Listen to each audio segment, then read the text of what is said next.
नमस्कार. जय महाराष्ट्र. जय महाराष्ट्र. देशामध्ये लोकसभा निवडणुकांचं महाभारत सुरू आहे.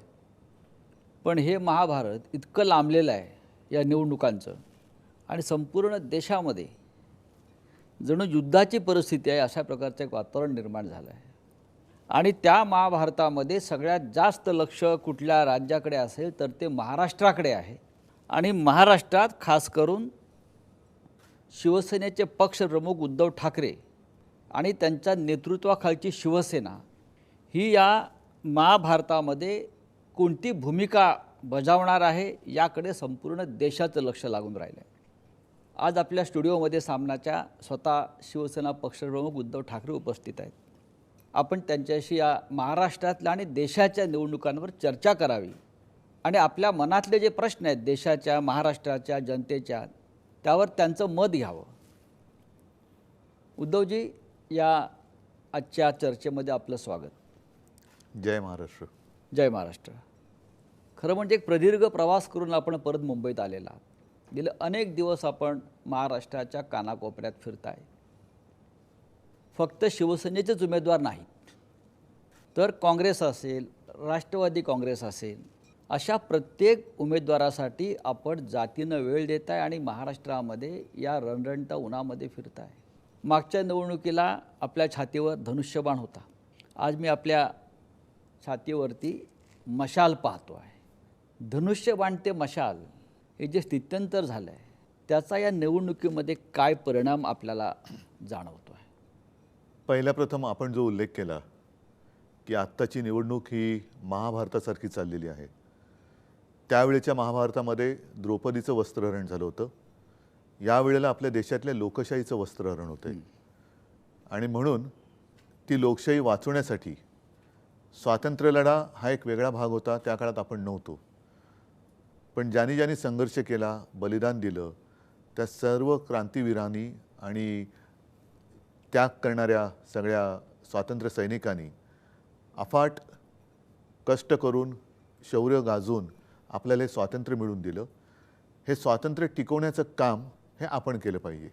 आणि पुढचा जो तुम्ही प्रश्न विचारला त्याचं उत्तर हेच आहे की धनुष्यबाण ते मशाल, लोकशाहीचे धिंडवडे निघत आहेत.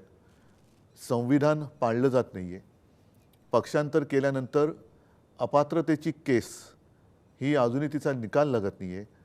वारंवार कोर्टाने फटकारे मारलेत, सुनावलेत, खडेबोल सुनावलेले आहेत. तत्कालीन राज्यपाल म्हणून जे इकडे बसले होते त्यांना आता सद्गृह असं म्हणायचं का काय म्हणायचं, त्यांनी ते अधिवेशन बोलवणं कसं चूक होतं, त्याच्यानंतर मरे लवादानी दिलेला निर्णय कसा चूक होता, निवडणूक आयोगाला सुद्धा हा निर्णय घेण्याचा अधिकार आहे का, याचं कारण सर्वोच्च न्यायालयाने म्हटले की पक्ष कोणाचा हे तुम्ही लोकप्रतिनिधींवरून नाही ठरवू शकत. म्हणजेच काय, जे मी म्हटलं की लोकशाहीचं वस्त्रहरण चाललं आहे आणि त्याच्यावरती कडी म्हणजे अजून याचा निर्णय आलेला नाही आहे. सर्वोच्च न्यायालयात आपल्याला न्याय मिळणार ह्याची मला खात्री आहे. कारण तसं घटनेमध्ये नमूद आहे परिशिष्ट 10. सर्वोच्च न्यायालयाचा निकाल बाकी असताना पंतप्रधान आपल्या शिवसेनेला, म्हणजे माझ्या शिवसेनेला, जी शिवसेना बाळासाहेबांनी स्थापन केली, जिचं नाव माझ्या आजोबांनी ठेवलं, तिला नकली सेना म्हणतात. ह्याचा अर्थ उघड आहे की निवडणूक आयोग हा त्यांचा नोकर आहे. लवादाने सुद्धा ते म्हणतील तसंच काम केलेलं आहे. आता सर्वोच्च न्यायालयाने सुद्धा आम्हाला हे चिन्ह किंवा नाव देऊ नये असा अप्रत्यक्ष दबाव हे आपले प्रधानमंत्री सर्वोच्च न्यायालयावरती आणतात की काय, असा प्रश्न पडलेला. म्हणजे संपूर्ण यंत्रणेवर दबाव आहे, नासून टाकले, दहशत आहे. होय. मी जो मगाशी उल्लेख केला महाभारताचा, हे महाभारत सुरू आहे या देशामध्ये. महाभारताचा लढा हा धर्मासाठी झाला, सत्यासाठी झाला. आणि महाभारतामध्ये दोन प्रमुख पात्रांवर नेहमी चर्चा होते. कृष्ण आहे, पण अर्जुन आणि अभिमन्यू. विरोधक असं म्हणतात की उद्धव ठाकरे यांचा अभिमन्यू झाला आहे. अभिमन्यू बरोबर आहे, पण अभिमन्यू शूर होता, तो भेकड नव्हता. आज हे जे काय ईडी, इन्कम टॅक्स, सीबीआयच्या माध्यमातून चक्रव्यूह टाकतायत ही भेकड लोक आहेत. ह्यांना अभिमन्यूसारखं धैर्य नाही आहे लढायचं. तो चक्रव्यूहात घुसला होता. हे बाहेरच्या बाहेर भाडोत्री लोकांना एकमेकात लढवत आहेत. म्हणजे शिवसेना फोडली आणि शिवसेनेमध्येच मारामाऱ्या लावण्याचा प्रयत्न केला. राष्ट्रवादी फोडली म्हणजे कुटुंब फोडत आहेत, कुटुंबात कलह लावत आहेत, पक्षामध्ये भांडणं लावत आहेत. हे तर सगळं कौरवांचंच काम आहे ना. ही कौरव नीती जी आहे ती कौरव नीती शेवटी हारणार आहे. कारण कौरव त्यावेळेला 100 होते, पांडव 5च होते. होय. पण 5 पांडवांनी 100 कौरवांवरती मात केली होती. कारण पांडव हे सत्यासाठी आणि धर्माच्या बाजूने लढत होते. म्हणून स्वतः श्रीकृष्णसुद्धा हा पांडवांच्या बाजूला होता. हे युद्ध आपण जिंकताय. नक्कीच.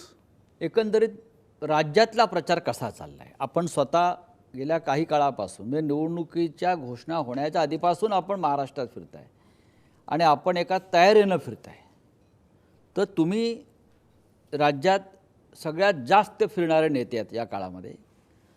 प्रचाराचं म्हणाल निवडणुकीचा, तर आपल्या दृष्टीनं प्रचाराची दिशा तुमची कशी आहे? 2 महत्त्वाचे मुद्दे आहेत. एक म्हणजे साहजिकच आहे, गेल्या 10 वर्षात मी मुद्दामून मोदी सरकार आता उल्लेख करतो, कारण मला मोदी सरकार नको आहे, मला भारत सरकार पाहिजे. होय. पण मोदी सरकारच्या थापा या उघड झालेल्या आहेत. आता मी भाषणातले मुद्दे काही इकडे मांडत नाही, पण त्यांनी 2014 साली, म्हणून मी या सरकारला गजनी सरकार म्हणतो. 14 साली ते जे काय बोलले ते 19 साली त्यांना आठवत नव्हतं. 19 साली काय बोलले ते आत्ता आठवत नाही आहे. आज काय बोलतात ते उद्या आठवणार नाही आहे. आणि त्यांना असं वाटतं की त्यांच्या स्मरणशक्तीवरती जरी परिणाम झाला असला म्हणजेच जनतेच्या झाले, असं नाही आहे. कारण जनता 2 वेळेला म्हणजे 10 वर्ष ही मूर्ख बनली.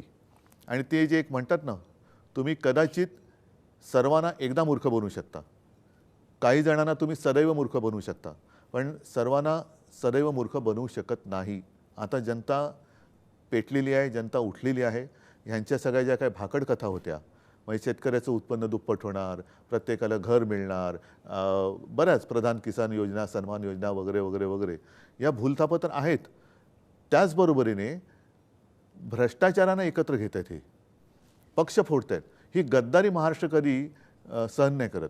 महाराष्ट्रामध्ये गद्दारी कधीच सहन केली गेलेली नाही आहे.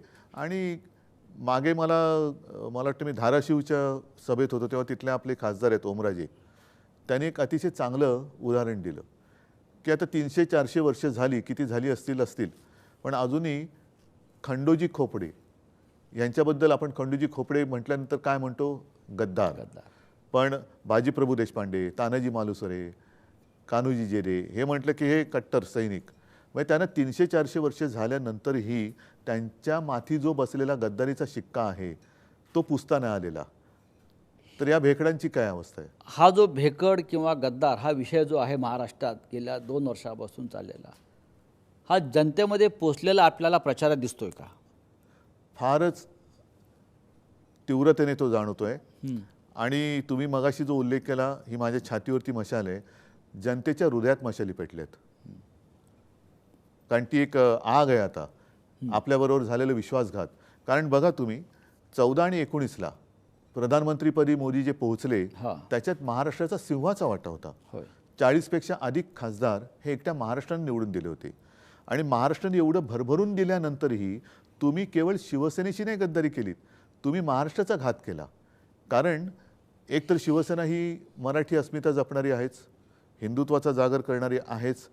त्याचबरोबरीने महाराष्ट्राचा घात मी एवढ्यासाठी म्हणतो कारण महाराष्ट्रातले अनेक उद्योगधंदे मोदीजीने आपल्या गावी म्हणजे गुजरातला नेले. महाराष्ट्रात येणारे उद्योगधंदे हे गुजरातला नेले.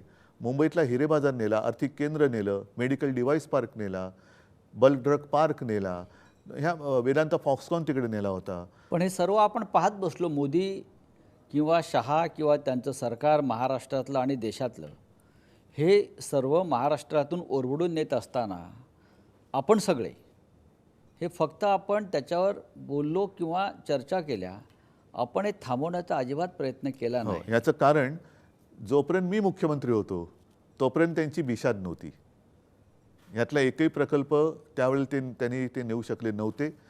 आता मात्र त्यांनी गद्दारी केल्यानंतर डबल इंजिन आहे ना, म्हणजे उद्योग पळवायला डबल इंजिन सरकार लागल्यानंतर हे डबल इंजिन आणि ज्या वेगाने हे उद्योगधंदे पळवले, आपल्या हातात आता सत्ता नाही आहे. आणि महाराष्ट्रामध्ये बेकारी वाढते, बेरोजगारी वाढते, सगळं काही वाढते. हा जो एक राग आहे की आम्ही तुम्हाला दिलं होतं, तुम्ही आमचा का घात केलात? महाराष्ट्राचा का घात केलात? आज जसे मोदी संपूर्ण राज्यभर फिरतायत, आता मला वाटतं ते कुठल्या तरी गल्लीमध्ये किंवा बोळामध्ये रोड शो सुद्धा करतील आणि त्यांनी करावा. महाराष्ट्र कसा आहे, महाराष्ट्राचा आक्रोश आणि महाराष्ट्राचा संताप हा त्यांनी अनुभवला पाहिजे. महाराष्ट्राचं प्रेम आणि आशीर्वाद त्यांना 10 वर्ष मिळाले. आता महाराष्ट्राचा शाप काय असतो हा मोदीजींनी अनुभवावा. आपण मगाशी महाराष्ट्रातून अनेक उद्योग, व्यापार, व्यवसाय हे गुजरातला ओरबडून नेण्याचा उल्लेख केला. यापूर्वी महाराष्ट्रातून असं कधीच घडलं नव्हतं. प्रत्येक सरकार, मग काँग्रेसचं असेल किंवा अन्य पक्षाचं असेल, मुख्यमंत्र्यांनी हे रोखण्याचा प्रयत्न केला. आणि शिवसेनेची स्थापना मुळात त्यासाठीच झालेली आहे की महाराष्ट्राच्या हिताचं रक्षण, मराठी माणसाचा स्वाभिमान, हिंदुत्व नंतर आलं. पण आज आम्हीच खरी शिवसेना असं म्हणणारे जे लोक राज्यकर्ते आहेत, त्यांची शिवसेना म्हणजे ए संशी, म्हणजे त्यांचं जो पूर्ण नाव आहे मी घेऊ पण इच्छित नाही. जसं माझं उद्धव बाळासाहेब ठाकरे हे नाव घ्यायला त्यांना लाज वाटते म्हणून ते शॉर्ट फॉर्म करतात, तसं त्यांच्या शिवसेनेचं नाव आहे ए संशी. अच्छा, मग त्याचं फुल फॉर्म काय आहे? कारण त्यांना त्यांच्या वडिलांचं नाव लावायला लाज वाटते. तर त्यांना लाज वाटत असेल तर मी काय त्यांच्या वडिलांचं तर ही जी शिवसेना म्हणून स्वतःला मानतात त्यांचा मूळ विचार जो आहे की मराठी माणूस आणि महाराष्ट्राचं संरक्षण करणं, हे तुम्हाला कुठे दिसत नाही आहे आणि हे उघड्या डोळ्यानं महाराष्ट्राची लूट पाहतायत. त्याचाच तर राग जनतेला आला आहे. म्हणजे एक तर तुम्ही गद्दारी करून ज्या राजकारणातल्या आईशी तुम्ही हरामखोरपणा केला, शिवसेनेशी हरामखोरपणा केला, गद्दारी केली, म्हणजे राजकारणात जन्म देणाऱ्या शिवसेना या आईच्या कुशीवरती तुम्ही वार तर केलाच, आणि त्याचबरोबरीने महाराष्ट्राशी सुद्धा तुम्ही गद्दारी केलेली आहे. आणि ही गद्दारी ही महाराष्ट्रात नाही चालणार.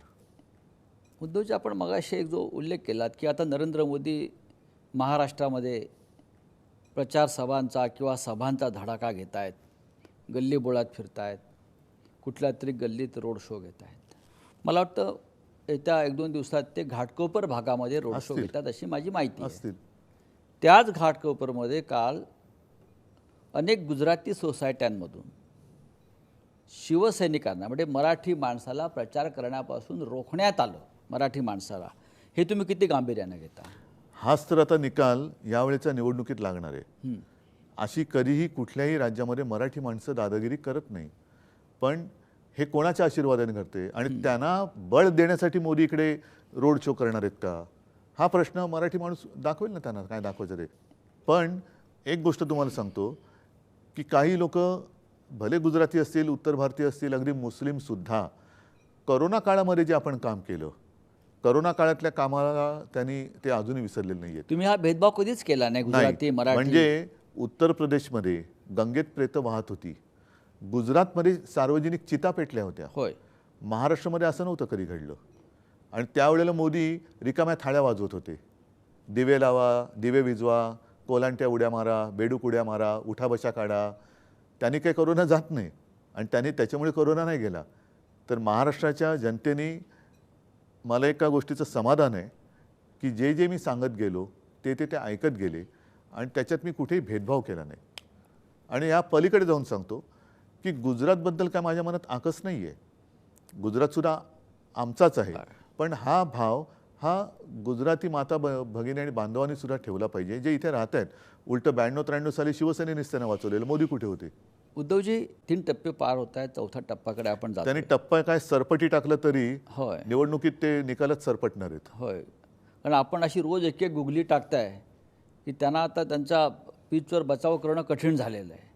पण या 3रा टप्पा सुरू असताना देशामध्ये अशा प्रकारच्या घडामोडी घडत आहेत ज्या चिंताजनक आहेत. काल देश निवडणुकीला सामोरा जात असताना काश्मीर खोऱ्यामध्ये पुन्हा एकदा पुलवामाची पुनरावृत्ती घडली. अत्यंत चिंताजनक गोष्ट आहे.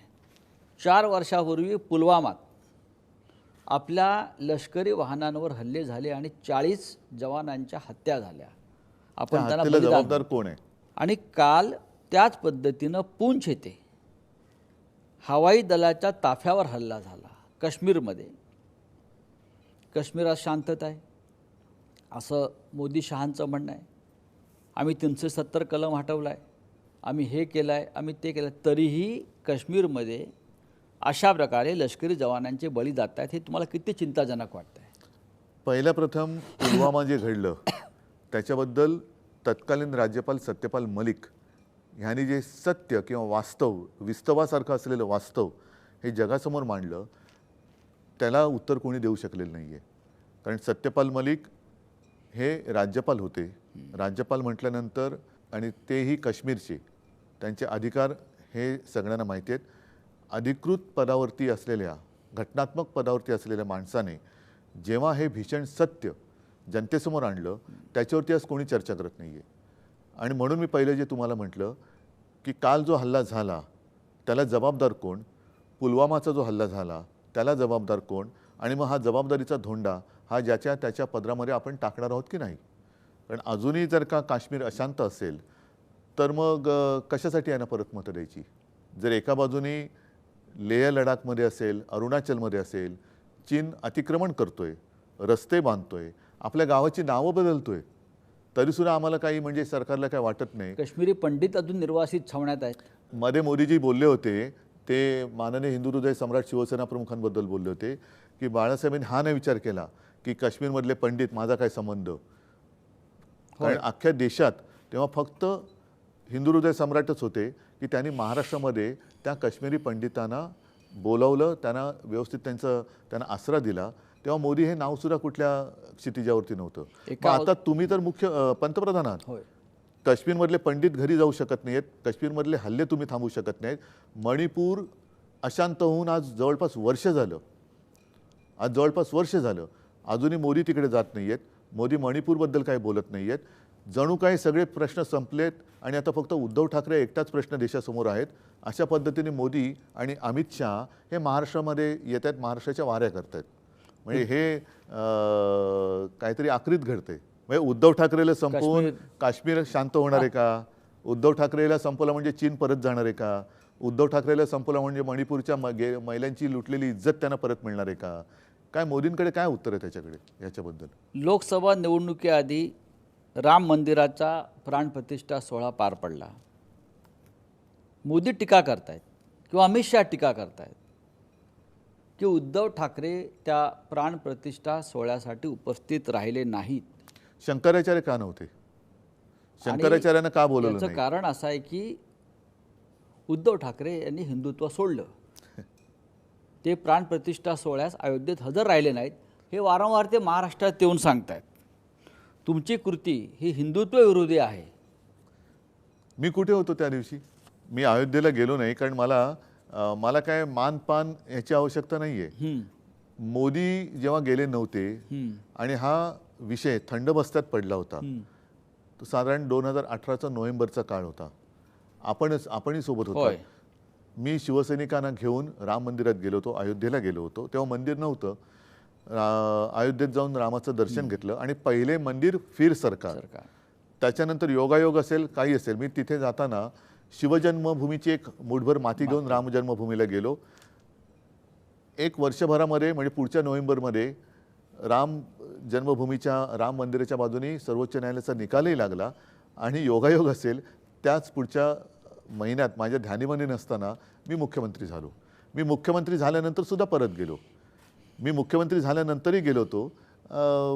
आणि जेव्हा हे राम मंदिराचं त्यांनी तिकडे सगळं जे काही केलं, शंकराचार्यांनी त्याच्यावरती टीका केली. आणि मी सुद्धा असं म्हटलं की तुम्ही शंकराचार्यांना एक मान सन्मान देऊन बोलवायला पाहिजे होतं. तुमच्या आजूबाजूला शंकराचार्य नव्हते, पण भ्रष्टाचारी सगळे होते.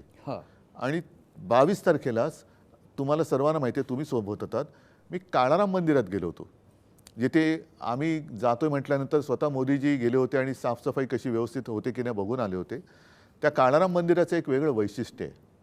ह्या काळाराम मंदिरासाठी महामानव डॉक्टर बाबासाहेब आंबेडकरांनी संघर्ष केला होता.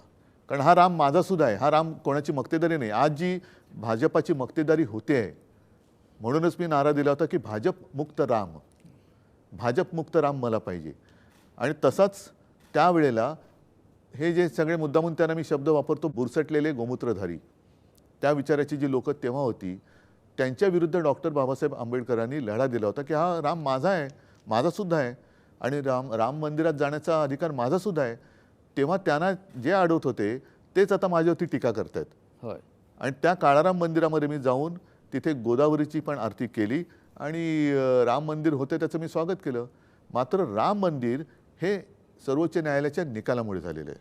हो, पण उद्धव साहेब त्यांची अशी भूमिका आहे की ते असं टीका करतायत की आपण काँग्रेस आणि राष्ट्रवादी या दोन पक्षांबरोबर गेलेला आहात मग काय झालं? आणि त्याच्यामुळे तुम्ही औरंगजेबाच्या विचारांना पुढे चाललाय आणि तुम्ही औरंगजेब फॅन्स क्लबचे आता मेंबर झालेला आहात. हा काय प्रकार आहे? यांना वारंवार औरंगजेब आठवतोय. कारण त्यांना त्यांचा आवडता केक जो पाकिस्तानात त्यांनी नवाज शरीफच्या वाढदिवसाला जाऊन खाल्ला होता हां. त्याची आठवण येते. पाकिस्तानात जाऊन बिन बुलाए मेहमान हे पाकिस्तानात जाऊन नवाज शरीफचा केक खाणारी लोक हे मला औरंगजेबाचा फॅन म्हणू शकत नाही. कारण औरंगजेबसुद्धा गुजरातमध्येच जन्माला होता होय. आणि तो जसे हे दिल्लीत गेले तसं औरंगजेब आग्र्यात होता. आणि औरंगजेबसुद्धा महाराष्ट्र जिंकण्यासाठी इकडे 27 वर्ष त्यांनी रोड शो वगैरे केले असतील नसतील कल्पना नाही मला, पण जिंकण्यासाठी इकडे 27 वर्ष बसला होता. पण पुन्हा तो आग्र्याला जाऊ शकला नव्हता. कदाचित तेव्हा औरंगजेबाने सुद्धा मोठमोठ्या सभा घेतल्या असतील किंवा रोड शो सुद्धा केले असतील. नक्कीच तो त्याने काय रोड शो केले होते. माझ्याकडे येताना काय मोठा लवाजमा घेऊन इथे येत होता ना, हत्ती, घोडे, पायदळ, हा रोड शोच होता. पण तेव्हाचं महाराष्ट्राचं जे शौर्य आहे, औरंगजेबाच्या तंबूचे कळस कापणारे मराठी आज सुद्धा जिवंत आहेत.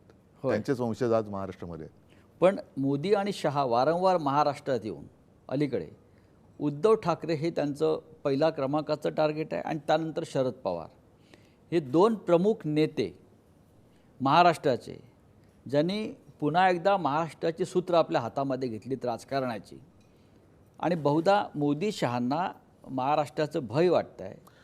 मुळात औरंगजेब हे जे विषय आहेत सगळे हे प्रचाराचे विषय असू शकतात का इतक्या वर्षानंतर? हेच माझं म्हणणं आहे की तुम्ही 10 वर्ष काय केलं? तुम्हाला अजूनही म्हणजे आता तुम्हाला पराभवाचं भूत समोर दिसायला लागलं, तुम्ही राम राम राम राम राम राम करायला लागलात. इतके दिवस म्हणजे निवडणुकीमध्ये राम राम राम राम करायचं आणि निवडून आल्यानंतर लोक गेली का मरा मरा मरा मरा मरा करायचं. शेतकरी आत्महत्या करतायत त्यांच्याकडे तुम्हाला लक्ष देता येत नाही. मेला शेतकरी तरी चालेल, 5 वर्षांनंतर बघू. महिलांवरती अत्याचार झाले तरी चालतील, 5 वर्षांनंतर बघू. शेतकरी तुम्हीच सांगितलं होतं की आम्ही त्याला हमीभाव देऊ, उत्पन्न दुप्पट करून देऊ, स्वामीनाथन अहवालाप्रमाणे त्याला हमीभाव देऊ. आणि त्याच्यासाठी शेतकरी दिल्लीत यायला निघाले तर तुम्ही त्यांच्यावरती बंदुका रोखता, त्यांच्यावरती अश्रुधूर सोडता. मग रामराम म्हणायला लागणार नाही तर काय म्हणायला लागणार? त्या शेतकऱ्यांना तुम्ही दहशतवादी संबोधलत, अर्बन नक्षल संबोधलत. आणि आत्ता जे परत तिकडे दिल्लीत चाललेले शेतकरी होते त्यांना तर त्यांचे ते काय ते कार्यवाह वगैरे काय म्हणतात, दत्तात्रय होसबळे यांनी सांगितले की शेतकऱ्यांचं आंदोलन म्हणजे अराजक आहे. अशी सगळी जी माणसं आहेत म्हणून निवडणुकीमध्ये रामाचं नाव राम राम राम, आणि जे निवडून देतील पण निवडून दिल्यानंतर ते जेव्हा तुमच्याकडे येतात त्यांना ते म्हणतात मरा मरा मरा मरा. उद्धव साहेब 10 वर्ष मोदी यांचं सरकार या देशावर आहे. 10 वर्ष खूप मोठा कालखंड आहे की देशाच्या आयुष्याची 10 वर्ष, 10 वर्षात म्हणजे आणि 140 कोटी जनतेची 10 वर्ष. नेत्याला 2 वेळा म्हणजे सलग 10 वर्ष प्रधानमंत्री होण्याची संधी मिळते. पण या 10 वर्षानंतर जेव्हा तिसऱ्या निवडणुकीला सामोरे जात आहेत त्या निवडणुकीत मोदींकडे किंवा त्यांच्या पक्षाकडे प्रचाराचे मुद्दे दिसत नाहीत. महागाई, बेरोजगारी, आरोग्य, शिक्षण, राष्ट्रीय सुरक्षा या मुद्द्यावर प्रधानमंत्री बोलतच नाही आहेत. भ्रष्टाचारांना संरक्षण ही मोदी गॅरंटी हा विषय त्यांच्याकडे आहे. त्याच्याबद्दल आपलं काय मत आहे? ना, हा विषय चर्चेत आहेच. म्हणजे भ्रष्टाचार करा आणि भाजपात या. म्हणजे ते एक कुठली तरी गोळी होती ना, वो खाओ सब भूल जाओ. तसंच आहे, भ्रष्टाचार करो भाजपा में आओ. आणि नरेंद्र मोदींनी भ्रष्टाचार मुक्त भारताची घोषणा केली होती. हां, ते बरोबर आहे. कारण जेवढे भ्रष्टाचारी आहेत ते भाजपात घेत आहेत, म्हणजे भारत मुक्त होतं, इतर पक्ष मुक्त होत आहेत. म्हणून मी त्यांना व्हॅक्यूम क्लीनर म्हटलेलं आहे. हां, जसं व्हॅक्यूम क्लीनर कुठेही तुमच्या कार्पेटवरती धूळ असेल, फटीमध्ये धूळ असेल, ती धूळ खेचून घेतं, तसे सगळे भ्रष्टाचारी खेचून घेतात भाजपात. म्हणजे भ्रष्टाचार मुक्त भारत, भ्रष्टाचार मुक्त काँग्रेस, भ्रष्टाचार मुक्त. मोदींच्या प्रचारामध्ये मुद्दे कुठले आहेत? मुसलमान, पाकिस्तान, कब्रस्तान, स्मशान या मुद्द्यावर मोदी बोलत आहेत. आमच्या निवडणुकीच्या प्रचारात हिंदुस्थान आहे, त्यांच्या प्रचारात पाकिस्तान आहे, आमच्या प्रचारात हिंदुस्थान आहे.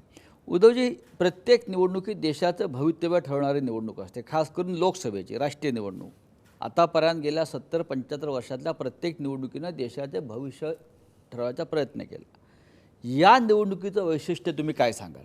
मी काही वेळेला सभेत बोललेलो आहे, निवडणुकीमध्ये दोघांचं भविष्य ठरत असतं. साहजिकच आहे, पहिल्यांदा जनता त्यांच्या नेत्याचं भविष्य ठरवतं. तशी आज वेळ आलेली आहे की 10 वर्षात ज्यांनी नुसत्या थापा मारल्या त्या थापाड्यांना तुम्ही पुन्हा डोक्यावर घेता की थापाड्यांना फेकून देताय, आणि त्याच्यावरती देशाचं भवितव्य अवलंबून राहील. जर थापाड्यांना पुन्हा डोक्यावर घेतलं तर पुन्हा थापाच खाव्या लागतील आणि थापाच ऐकावे लागतील.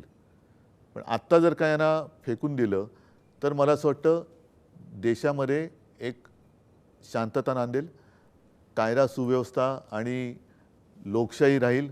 अन्यथा देशासमोर मला असं वाटतं की काळे दिवस आहेत. म्हणजे आजचे दिन होते ते काय आले नाही, पण आता कदाचित काळे दिवस येऊ शकतात. उद्धवजी, एका बाजूला प्रचंड पैसा कुठून आला? ही निवडणूक जी सुरू आहे स्पष्ट दिसत आहे. कुठून आला? एका बाजूला प्रचंड पैसा, अमर्याद सत्ता. निवडणूक रोखे नावाचा प्रकार समोर आला. 10,000 कोटी एका पक्षाच्या खात्यामध्ये जमा झाले. मोजक्या उद्योगपतींकडे पैसा गेला. अशी ताकद असलेला भारतीय जनता पक्ष आणि दुसऱ्या बाजूला शिवसेना असेल, राष्ट्रवादी काँग्रेस असेल किंवा काँग्रेसचं तर खातीच गोठवली. ही लढाई विषम आहे असं वाटत नाही का? विषम तर आहेच आणि भीषण पण आहे. आणि माझी मतदारांना विनंती आहे की तुम्ही ह्या पैशांवरती तुमचे आयुष्य विकू नका. पैसे घेऊन मत देणं म्हणजे आयुष्य आणि तुमच्या भवितव्याची जी काय आहे त्याची वाट लावणं आहे आणि तुमच्या मुलाबाळांचं आयुष्य विकण्यासारखं आहे. त्याच्यामुळे तुम्ही तुमचं आयुष्य विकू नका यांना, कारण हा भ्रष्टाचारातून मिळवलेला पैसा आहे. निवडणूक रोख्यांबद्दल जर तुम्ही विचारलं तर त्यांच्याच मंत्रिमंडळातील ज्या सीतारामनबाई होत्या त्यांच्या पतीने सांगितलेले आहे, परकला प्रभाकरन, की जगातला सगळ्यात मोठा घोटाळा आहे आणि त्याला त्यांनी नाव दिले मोदी गेट. आता मोदी गेट हे जेव्हा आपण लहान होतो तेव्हा अमेरिकेत जे निक्सनचं घडलं होतं वॉटर गेट, तेव्हापासून हा गेट हा शब्द प्रचलित झाला आणि मोदी गेट म्हणजे त्याच्याबरोबर त्यांनी तुलना केलेली आहे. पण वॉटर गेटमुळे निक्सनला जावं लागलं होतं. आता लोकांनी यांना घालवलं पाहिजे, कारण तेवढी नीतिमत्ता भ्रष्टाचार असेल किंवा काही असेल केल्यानंतर त्यांच्यात होती. आता तोच पैसा हे मतं विकत घ्यायला वापरतात. अमेरिका असेल, जपान असेल, साऊथ कोरिया असेल, गेल्या काही वर्षातल्या घटना पाहिल्या तर भ्रष्टाचार केलेल्या त्यांच्या प्रमुख राज्यकर्त्यांना ताबडतोब पदावरून जावं लागलं. आणि इतका मोठा भ्रष्टाचार समोर येऊनसुद्धा मोदी आणि त्यांचा पक्ष आजही सत्तेवर आहेत. त्यांना तुम्ही कसं घालवणार? आम्ही प्रयत्न करतोय पूर्णपणे. आणि मला असं वाटतं काही वेळेला मला ते जाणवते, बऱ्याचदा बहुतेक सभेत जाणवते. आम्ही बोलत असतो, भाषण करत असतो, पण लोकांना ते कळलेलं आहे. लोकच समोरून बोलत असतात एक एक विषय. म्हणजे एखाद्या मुद्द्याला सुरुवात केली का लोकच समोरून बोलतात. म्हणजे जागृती हा विषय लोकांसमोर आलेला आहे, झालेला आहे. आणि काल माझी सभा रायगडला होती. पूर्वी ते जे एक नाटक होतं, रायगडाला जेव्हा जाग येते, आता संपूर्ण देशाला जाग आलेली आहे. केवळ रायगडालाच नाही तर देशाला जाग आली. हा जागा झालेला जो देश आहे तो यांना झोपवेल, भ्रष्टाचारांना झोपवेल. उद्धवजी, मुलाखतीच्या पहिल्या भागामध्ये आपण राष्ट्रीय प्रश्नांवर चर्चा केली आणि आपण खूप दिलखुलासपणे अनेक विषयावर बोललात. थोडा आपण विश्रांती किंवा ब्रेक घेऊ आणि परत आपण महाराष्ट्रातल्या अनेक विषयांवर चर्चेला सुरुवात करू. तोपर्यंत नमस्कार, जय महाराष्ट्र.